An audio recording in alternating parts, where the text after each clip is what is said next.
ॐ अज्ञानतिमिरान्धस्य ज्ञानञ्जनशलाकया चक्षुरुन्मीलितं येन तस्मै श्रीगुरुवे नमः। नमः ॐ विष्णुपादाय कृष्णपृष्ठाय भूतले श्रीमते भक्तिवेदान्त स्वामिन्निति नामिने। नमस्ते सारस्वते देवे गौरवाणी प्रचारिणे निर्विशेष शून्यवादी पाश्चात्य देशतारिणे। नमो महावदन्याय कृष्ण प्रेम हृदायते कृष्णाय कृष्ण चैतन्य नामने गौरतुसे नमः। जय श्री कृष्ण चैतन्य प्रभु नित्यानंद श्री अद्वैत गदाधर शिवासादि गौर भक्त वृंद। हरे कृष्णा कृष्णा कृष्णा हरे हरे, हरे राम राम राम हरे हरे। हरे कृष्णा। हरे कृष्णा। तो आप सभी भक्तों का हार्दिक स्वागत है आज के श्रीमद् भगवद गीता की चर्चा में। तो हम लोग चर्चा कर रहे हैं श्रीमद् भगवद गीता यथारूप, और इसका श्लोक संख्या पांचवा अध्याय है। पांचवा अध्याय के 12 नंबर श्लोक पे चर्चा कर चुके थे। 12 मेरे ख्याल से 13 भी हो गया। हरे कृष्णा कृष्ण कृष्ण हरे हरे राम राम राम। सो 13 नंबर श्लोक पे भी चर्चा हम लोग कर लिए थे। सर्वकर्माणि मनसा संन्यस्य आस्ते सुखम वसी नवद्वारे पुरे देहि नैव कुर्वन्ना कार्यं।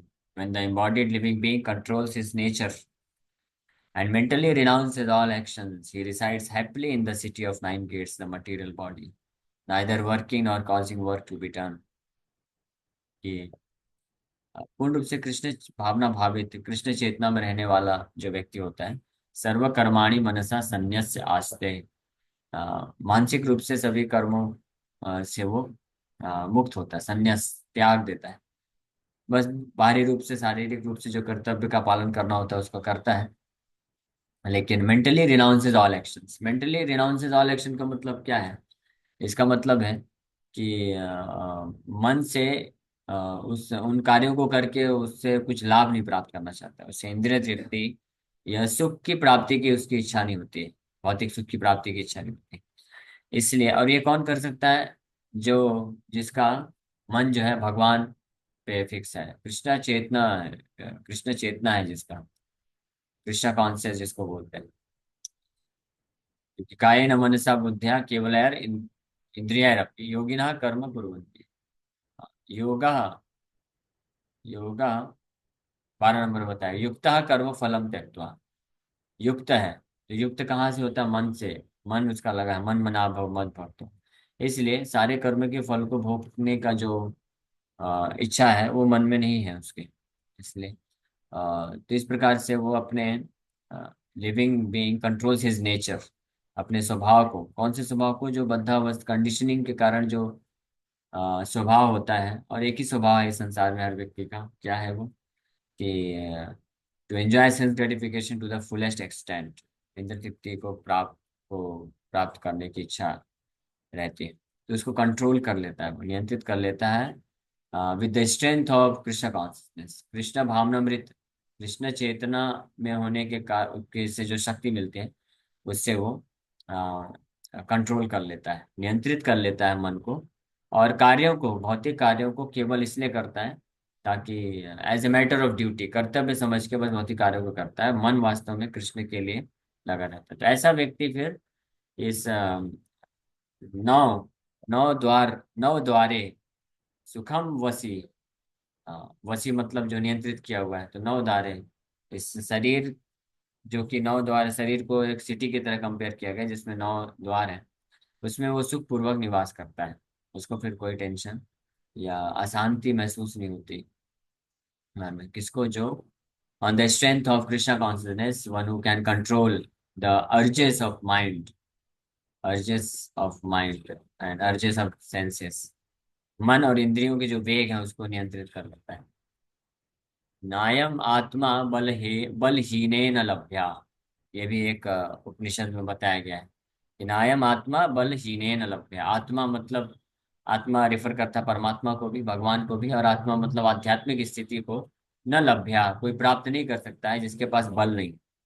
हाँ, क्योंकि जिसके पास बल नहीं होगा तो अपने मन और इंद्रियों को संयमित नहीं कर पाएगा, कंट्रोल नहीं कर पाएगा।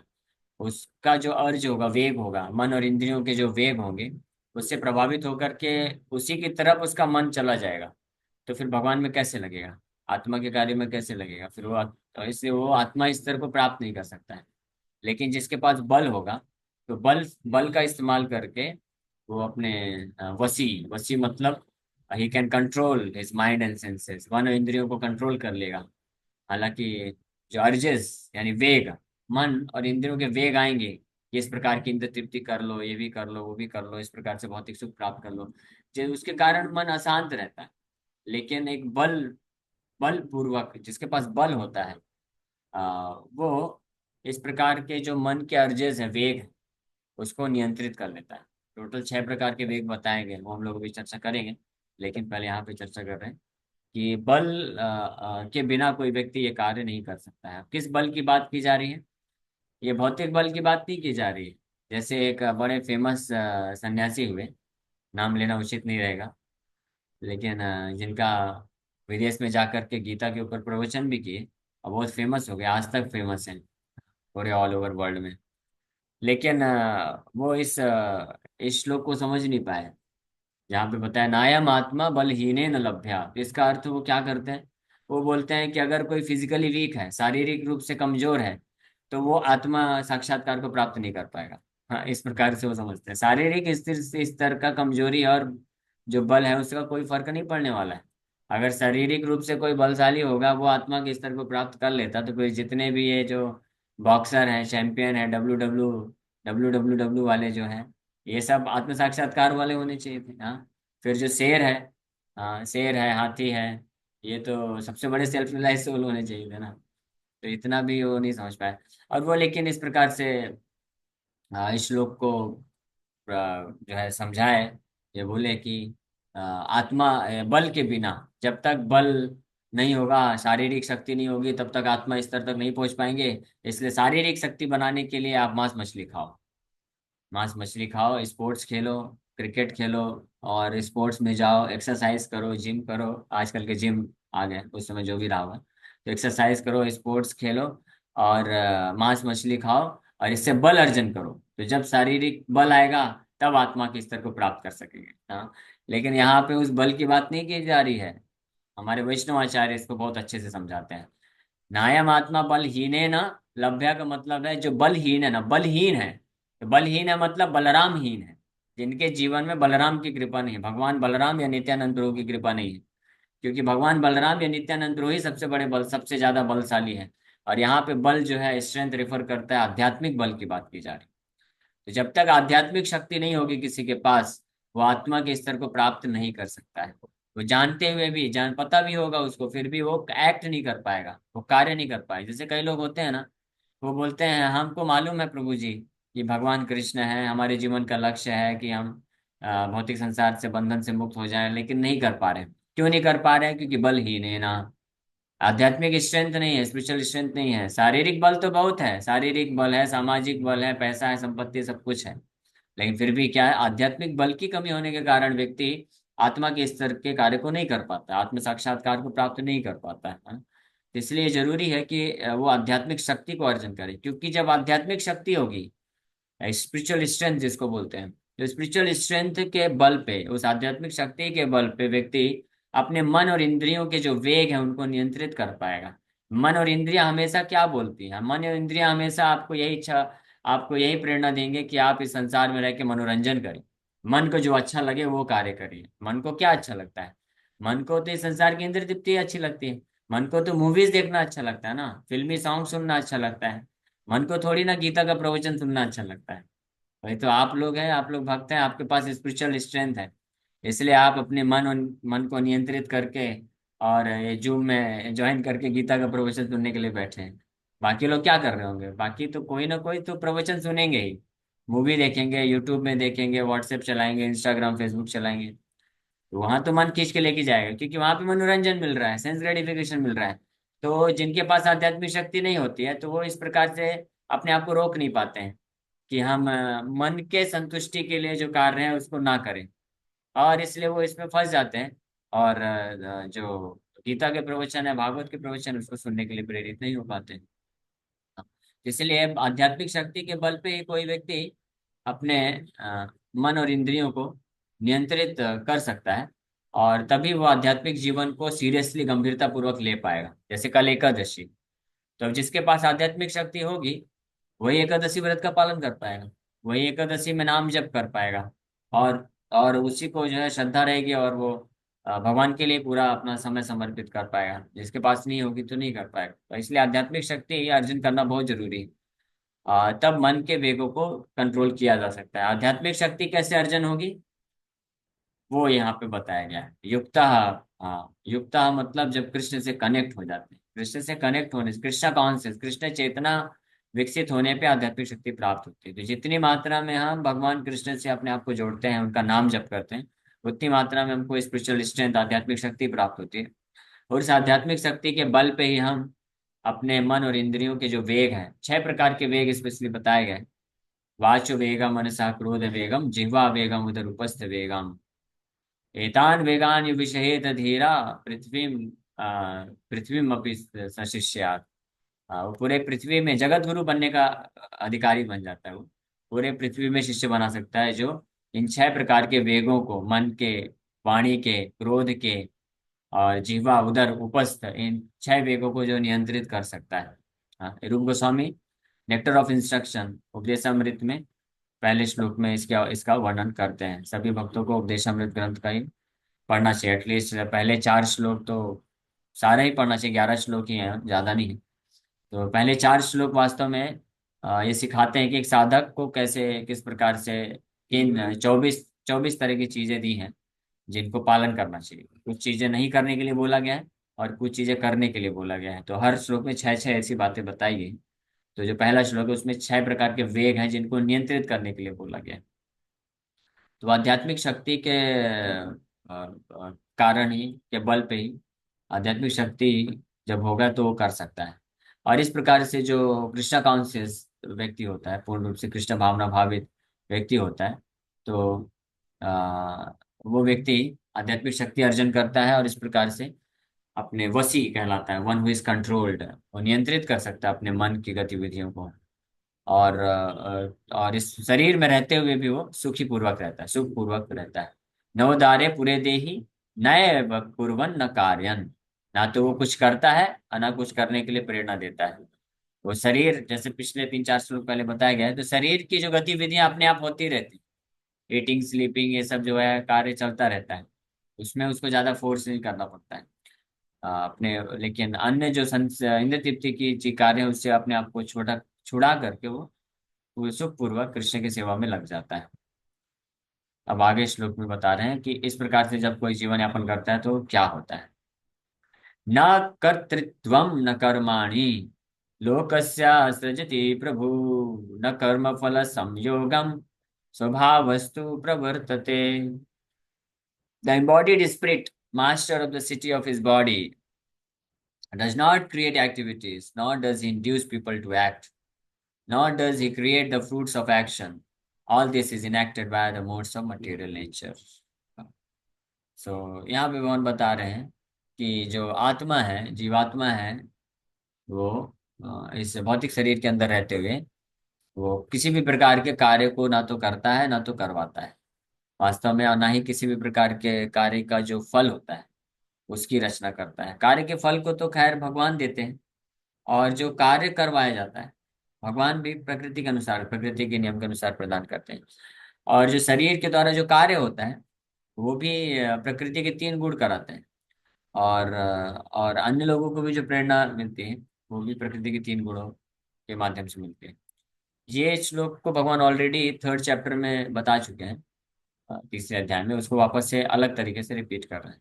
प्रकृते क्रियमाणानि गुण कर्माणि सर्वशः अहंकार विमूढ़ात्मा कर्ता हम इति मन्यते। ये तीसरे अध्याय में भगवान ऑलरेडी चर्चा की है। कि प्रकृति के तीन गुण ही कार्य कराते हैं, सतोगुण रजोगुण तमोगुण।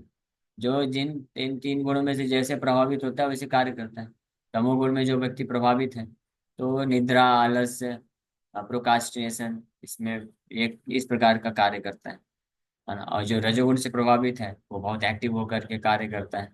सतोगुण से जो प्रभावित है वो जो है एक्टिव होता है, लेकिन क्या बोलते हैं, अलर्ट रहता है, एक्टिव रहता है, लेकिन ज्यादा तम रजोगुणी नहीं रहता है, शांति पूर्वक कार्य करता है। तो इस प्रकार का ये स्वभाव शरीर तीन गुणों के अनुसार मिलता है। तो वो आत्मा का कोई लेना देना नहीं उससे। ऐसा नहीं कि आत्मा ये सब कार्य करा दे।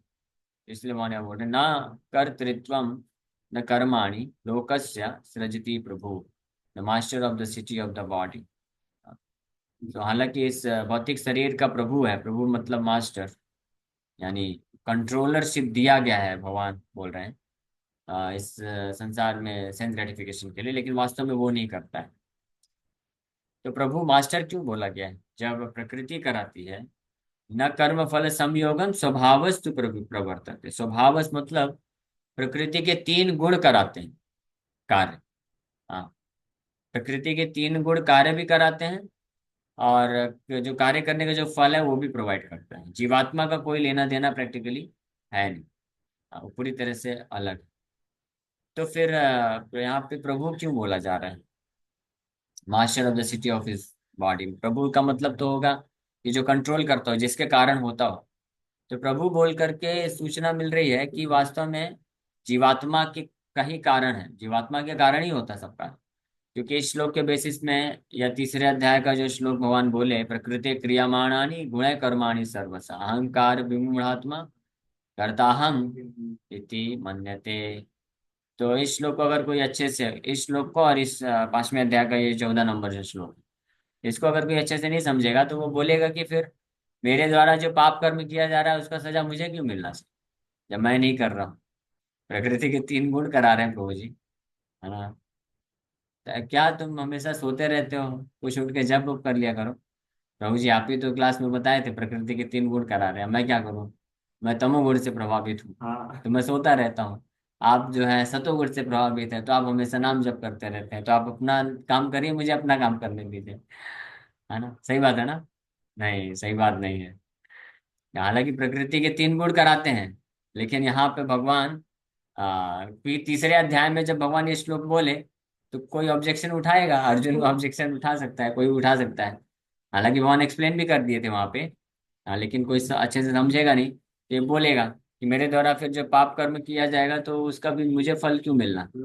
हाँ, तो वो तो प्रकृति के तीन गुण करा रहे हैं जबरदस्ती मेरे से। ऐसे आप लोग सुनेंगे भी, ये कई बार इस प्रकार के लोग, कई लोग बोलते भी हैं ऐसा। आपने सुना भी होगा, वो बोलते हैं कि जब भगवान कण, पत्ता पत्ता भगवान के मर्जी के बिना नहीं हिल सकता है, भगवान की इच्छा से ही सब कुछ होता है। तो भगवान की इच्छा से ही मैंने पाप कर्म किया है, तो इसमें मेरा क्या मिस्टेक है?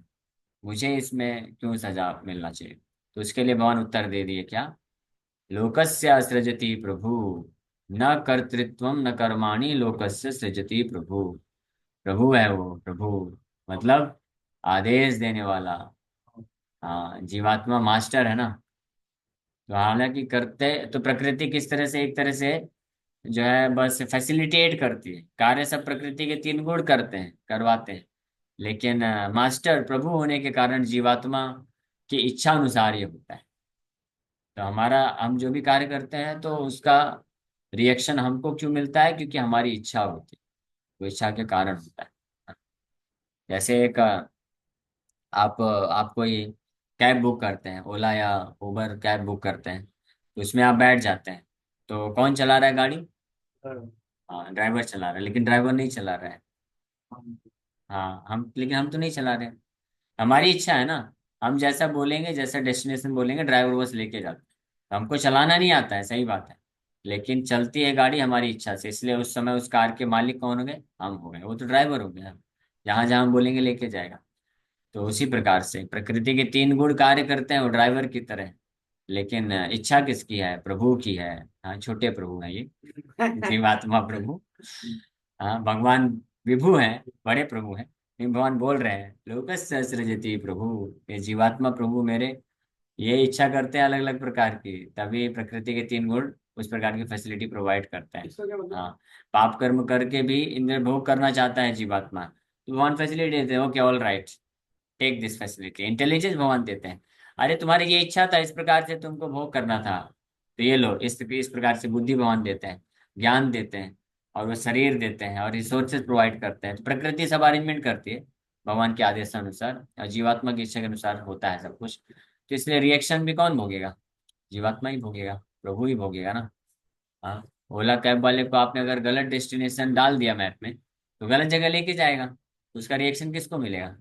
जिसने डाला है उसको मिलेगा, ड्राइवर थोड़ी है ना, ड्राइवर तो अपना पैसा कमाएगा ही। लोग तो आपको मैं फिर सही है। डेस्टिनेशन चेंज करना पड़ेगा, डेस्टिनेशन चेंज करेंगे तो सही डेस्टिनेशन पहुंच सकते हैं ना फिर। तो इसी प्रकार से यही यही प्रकृति जो भगवान की शक्ति है, जब जीवात्मा भोग करने की इच्छा रखता है, तो प्रकृति क्रियमाणानि गुण कर्माणि सर्वसा बन जाती है, बहिरंगा शक्ति के रूप में कार्य करके उस जीवात्मा को ऐसा भ्रमित करती है, ऐसा भ्रमित करती है कि पूरी तरह से वो नशे में हो जाता है। कौन सा नशा? देहात्म बुद्धि का नशा।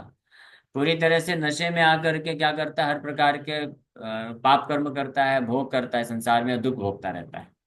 लेकिन वही जीवात्मा का डेस्टिनेशन, हाँ, चेंज कर दे अपना, यानी इच्छा चेंज कर दे कि मुझे कहाँ पे जाना है, तो जैसे ही चेंज किया तो वही बहिरंगा शक्ति जो है योग माया शक्ति बन जाती, स्पिरिचुअल पोटेंशियल बन जाती, क्योंकि भगवान की शक्ति में वो कोई अंतर नहीं है। भगवान की एक ही शक्ति है, वो कार्य फंक्शन जो है अलग अलग करती है अलग अलग परिस्थिति में। जीवात्मा के लिए, बद्ध जीवात्मा के लिए वही शक्ति बहिरंगा शक्ति दुर्गा के रूप में आती है, और त्रिशूल लेके खड़ी रहती है, लेकिन त्रिशूल से ऐसे उसको प्रहार करती है। छा त्रिशूल मतलब तीन प्रकार के क्लेश, तीन प्रकार के क्लेश देती है। लेकिन वही भगवान की शक्ति जो भक्त होते हैं उनके लिए अंतरंगा भय आंतरिक शक्ति, आध्यात्मिक शक्ति के रूप में कार्य करके उनको भगवान के धाम में लेके जाती है ना। क्योंकि हम लोग भी जो कार्य कर रहे हैं, तो हम थोड़ी ना, ये से ही भौतिक शरीर ही तो है ना, भौतिक शरीर बहिरंगा शक्ति से ही मिला है। और हम लोग जो भी कार्य करते हैं इंद्रियों से करते हैं। भगवान का विग्रह भी जो है धातु से बनता है, मेटल से, लकड़ी से बनाते हैं, वो भी बहिरंगा शक्ति, लेकिन बहिरंगा नहीं रह जाता है, क्योंकि कृष्ण की तरफ अभी डायरेक्टेड हो गया है, तो ये आध्यात्मिक बन जाता है पूरी तरीके से। ये फिलॉसफी है, ये साइंटिफिक जो एक्सप्लेनेशन बिहाइंड डीटी वर्शिप भी समझ सकते हैं। ये वैज्ञानिक तरीका है भगवान की बहिरंगा शक्ति से अंतरंगा शक्ति की तरफ मुड़ाव करने का। और इस प्रकार से जब कोई जीवात्मा डिजायर करके अपने चेंज करता है, तो वो फिर उसका डेस्टिनेशन चेंज हो जाता है, और वो अल्टीमेट डेस्टिनेशन तक पहुंच सकता है बड़ी आसानी से। The living entity as will be explained in the seventh chapter, is one of the energies or natures of the Supreme Lord, but is distinct from matter, which is another nature called inferior of the Lord. Somehow, the superior nature, the living entity, has been in contact with material nature since time immemorial. The temporary body or material dwelling place which he obtains is the cause of varieties of activities and their resultant reactions. Living in such a conditional atmosphere, one suffers the results of the activities of the body by identifying himself in ignorance with the body. It is ignorance acquired from time immemorial that is the cause of bodily suffering and distress. As soon as the living entity becomes aloof from the activities of the body, he becomes free from the reactions as well. As long as he is in this city of the body, he appears to be the master of it, but actually he is neither its proprietor nor controller of its actions and reactions. He is simply in the midst of the material ocean, struggling for existence. The waves of the ocean are tossing him, and he has no control over them. His best solution is to get out of the water by transcendental Krishna consciousness, that alone will save him from all turmoil. तो जीवात्मा जो है इस प्रकार से practically क्या है, पूरी तरह से फंसा हुआ है, कुछ कर नहीं सकता है, कुछ ना तो करता है, कार्य ना करता है, ना कार्य के लाभ को प्राप्त करता है, सब भौतिक प्रकृति के द्वारा कराया जाता है। वो केवल और केवल फुटबॉल का जो मैच होता है उसकी तरह से किकिंग होता रहता है, एक तरफ से एक पोल से दूसरे पोल में। तो जैसे किक मिलता है तो ऐसा लगता है, अगर फुटबॉल का कोई वीडियो बनाएगा, तो किक मारने वाला पार्ट को अगर कट कर दे तो ऐसा लगेगा फुटबॉल खुद भाग रहा है, खुद दौड़ रहा है, लेकिन फुटबॉल नहीं दौड़ रहा है, फुटबॉल को मार मार के दौड़ाया जा रहा है। उसी प्रकार से जीवात्मा इस भौतिक संसार में अनादि का काल से, हाँ, अलग अलग जन्म में जा योनियों में जा जा करके वो इस प्रकार से प्रकृति के तीन गुणों के द्वारा फुटबॉल की तरह फेंका जा रहा है एक जगह, एक एक स्पीसीज से दूसरे स्पीसीज। जैसे फुटबॉल मारते हैं ना, एक के पैर से लगा तो दूसरे पैर अरे के वाह। पास गया, एक के पैर से दूसरे पैर तक पहुंचने के बीच में ऐसा लगता है फुटबॉल खुद दौड़ रहा है अच्छा। और मजे से दौड़ रहा है, सुख प्राप्त कर रहा है, लेकिन सुख नहीं मिल रहा है, दुख मिल रहा है। वैसे एक जन्म मिलता है, भौतिक प्रकृति एक लात मारती है तो एक जन्म मिलता है, फिर उस जन्म में दौड़ता रहता है सुख प्राप्त करने के लिए, फिर दूसरा जन्म मिलता है, इस प्रकार से भटकता रहता है ये संसार। ये कब तक चलता रहता है? जब तक फाइनली जो फुटबॉल है गोल पोस्ट में आकर के स्थित नहीं हो जाता है गोल पोस्ट क्या है? भगवान का धाम, वैकुंठ धाम। Okay. Hare Krishna, thank you very much. किसी बात का कोई प्रश्न है तो पूछ सकते हैं। हरे कृष्णा, हरे कृष्णा, कृष्ण कृष्ण, हरे राम। यस अंकिता माता जी, आराम। हरे कृष्ण गुरु जी, दंडवत प्रणाम।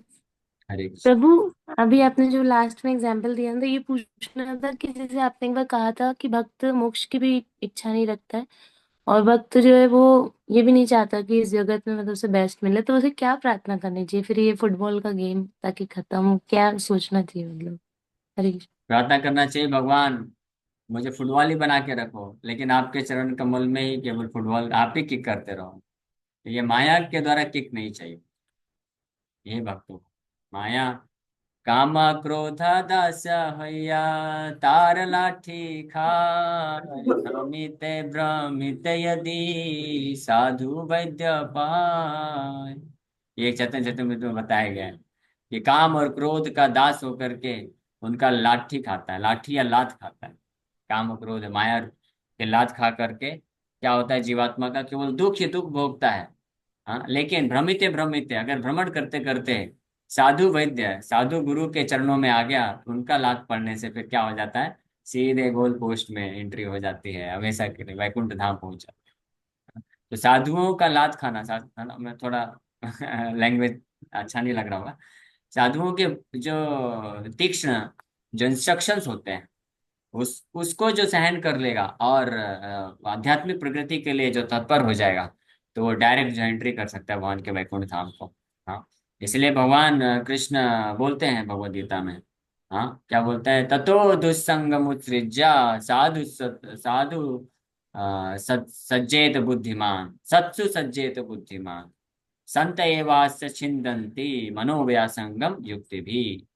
कि दुष्संग को, माया के संग को त्याग करके साधु शुद्ध भक्तों का संग करना चाहिए। और साधु कौन होते हैं? संत एव छिन्दन्ति, जो संत होते हैं, असली साधु वो होते हैं जो शास्त्र के वचन, शास्त्रों के शिक्षाओं के माध्यम से काट देते हैं क्या? मनोव्यासंगी युक्ति भी, युक्ति भी मतलब with the power of their logic, power of their instruction, अपने आदेशों के शक्ति से, इंस्ट्रक्शंस के शक्ति से वो क्या करते हैं, हमारे हृदय के मनोव्यासंगम, मन की जितनी भी आसक्ति होती है इस भौतिक संसार में इंद्र तृप्ति करने के प्रति, उसको काट देते हैं और इस प्रकार से उनको मुक्त कर देते हैं। ओके। हरे कृष्ण। हरे कृष्णा प्रभु जी। प्रभु जी, तो फिर इच्छा बिल्कुल ना करना चाहिए? क्या इच्छा करना चाहिए? प्रभु इच्छा, भगवान की जो इच्छा है वो हो। हाँ नहीं, भगवान की जो इच्छा नहीं, भगवान की उसके उसमें तो फिर हम फंस जाएंगे। अब भगवान की तो इच्छा एक ही है कि हम सब कुछ छोड़ के भगवान के आश्रय लें, लेकिन हम इतने एडवांस हैं, लोग इतने एडवांस हैं, वो बोलते हैं भगवान की यही इच्छा है, लगता है कि हम इस संसार में पड़े रहें। नहीं नहीं, अब भगवान की जो भी इच्छा हो, हमारी इच्छा होनी चाहिए कि भगवान आपके चरण कमलों का सेवा करना। भगवान तो न्यूट्रल रहते हैं, भगवान तो बोलते हैं बेटा तुमको क्या करना चूज कर लो, माया की सेवा करना चाहो मैं पूरा अपॉर्चुनिटी दूंगा, मैं मदद भी करूंगा, मेरा सेवा करना तो आ जाओ। भगवान की इच्छा नहीं, भक्तों की, साधुओं की और हमारी इच्छा होनी चाहिए कि हम भगवान के चरण कमलों का आश्रय लेना चाहते हैं, दैट्स ऑल। प्रभु जी, हरे कृष्ण। हरे कृष्ण। ओके। हरे कृष्ण।